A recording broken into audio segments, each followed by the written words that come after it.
Alright, welcome back to another TVRM coaches and rolling stock descriptions video. Today we're going to be looking at a coach that is built by the Pullman Company, and it used to be involved in a movie, and it used to be owned by several railroads. It is the Clover Colony number 97. So let's go ahead and take a look at this.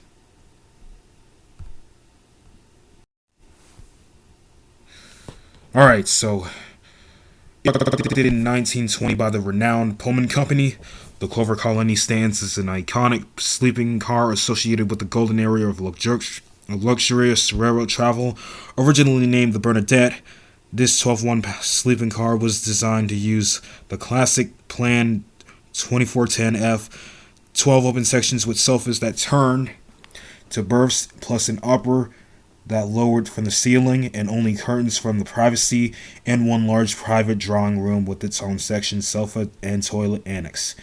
As part of the Lot 4574, and subsequently placed on the Pullman Pool service, based upon shopping and maintenance records, it seems the Bernadette saw service in the western states throughout the 1920s and service in the southeast throughout the later 1930s. In September of 1936, the Bernadette was updated with the Pullman mechanical air conditioning system, further enhancing passenger comfort.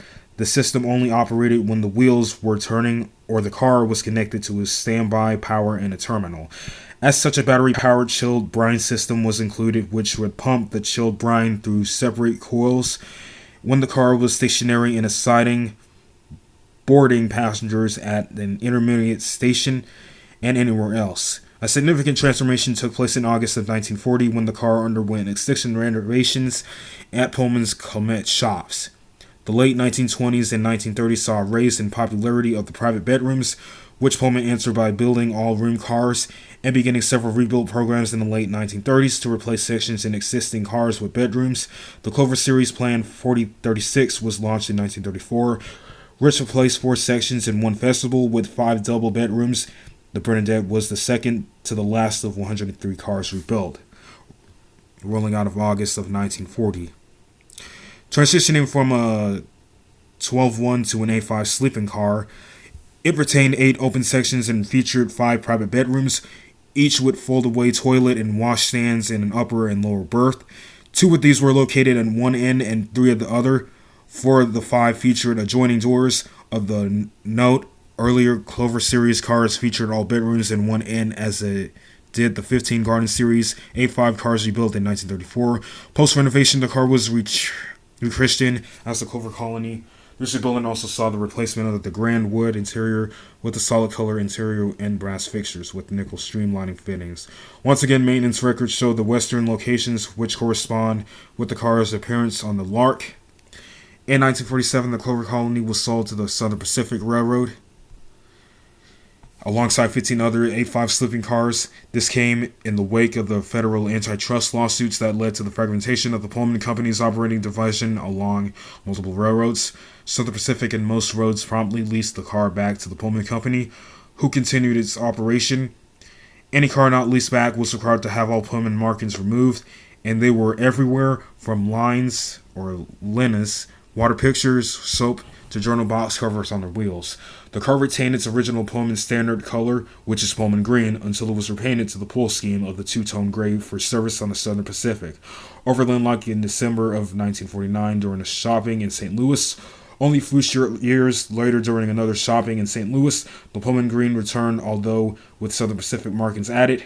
3 years later, it was back to the two-tone pool scheme with the prominent Southern Pacific lettering in the center at the Pullman and similar smaller characters at either end, and its name replaced with the number 8351. Interestingly, this work was undertaken at the Pullman's facility in Wilmington, Delaware, far from the car's usual shoppings at the Richmond, California facility. With the introduction of more and more lightweight cars and declining passenger traffic, the 8351 was sold for scrap to the Midwest Steel. In 1961, the car was pulled to the site near Birmingham, Alabama, and eventually parked at the very end of the long line of Pullmans. Midwest Steel had a large number of Pullman heavyweight, many of which had limited mileage or mileage since their last shopping, but times were changing. Happily for the 8351, Midwest Steel contacted Jack Ferris of Fort Wayne, Indiana, an industrialist and an enthusiast who had recently purchased the Pullman 10-section lounge reservation car, Capitol Heights of 1925, and offered him the 8351. So the 8351 underwent mechanical servicing and was taken to Chattanooga for additional work. Before making the journey to the Ferris Industries siding in Fort Wayne, the Clover Colony and the Capitol Heights were joined by the Travel Club, and entered private car service in 1964, ultimately being joined by 7 additional cars. Ferris Private Rail Cars Inc. added a shower, restored the Clover Colony name, and turned the car out in a deep blue livery with gold striping. These cars made trips on excursions and passenger trains, including several Southern Railway excursions, even ones on the 4501, or led by the 4501. Changing times and decreasing passenger schedules led to the sale of the Clover Colony in 1968 to the High Iron Company. After 5 years of operation, the High Iron Company sold the car to 2 of its high code caretakers. With changing times in Amtrak era, the new owners of the Clover Colony chose to rebuild the car's trucks and wheels with the Timken roller bearings at Point St. Charles in Canada. This, along with new couplers, allowed the car to travel all over the country and even into Mexico. After years of fun, the car was sold yet again in 1986 to yet another private party who took it to yet more places. And ultimately, the Tennessee Valley Railroad Museum acquired the car in 1993 and completed a restoration to service after sustaining damage in 1992.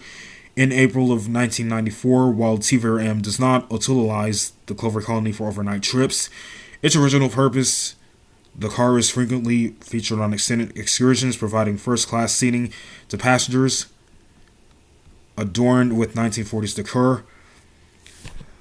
The car's interior offers a time capsule experience, transporting riders back to the Pullman Company's heyday of offering safe and plush overnight journeys. The Pullman sleeping car Clover Colony is a remarkable relic of railroad history, built in 1924.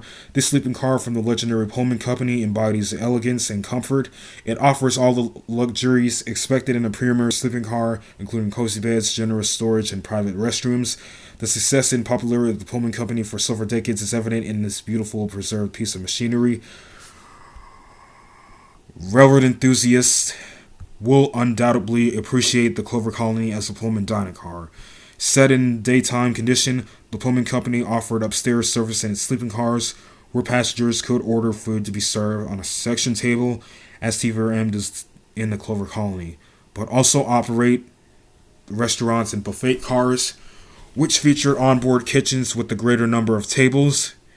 It should, of course, be remembered that the Pullman pioneered the first dining car in 1868 and operated a fleet of dining cars into the 1920s. As the Clover Colony makes its way through picture-queue landscapes, these magnificent machines offer a unique and opulent experience to passengers, reminiscent of the Pullman dining service offered at the request of sleeping car passengers and offered in full restaurant and buffet cars, some of which also had sections berths in them. And here's a notable mention of the Clover Colony itself. So, in this picture right here, an open section how more than 1,000, or excuse me, not 1,000, 10,000 or 100,000, travelers per night used to ride the rails in the mid-1930s and 40s. So for their notable mention, the Clover Colony, numbered car 97, at TVRM to satisfy modern requirements, had a notable role in the 1959 movie Some Like It Hot, starring Marilyn Monroe, Tony Curtis, and Jack Lemmon, providing exterior shots. Now, there is a clip on TVRM's website that's from YouTube, but I won't be able to play it because of copyright. You know how YouTube is. Anyway, so for the specifications, the car is the Clover Colony. The type is an 8.5 sleeping car. Operators are Pullman Company, Southern Pacific Railroad, Private Rail Cars Inc., High Iron Company, private ownership, Tennessee Valley Railroad Museum, which is now currently owned. The builder is the Pullman Company. Date built is 1920. The paint scheme is colonial red. The letter is Tennessee Valley, and the status of it now is operational.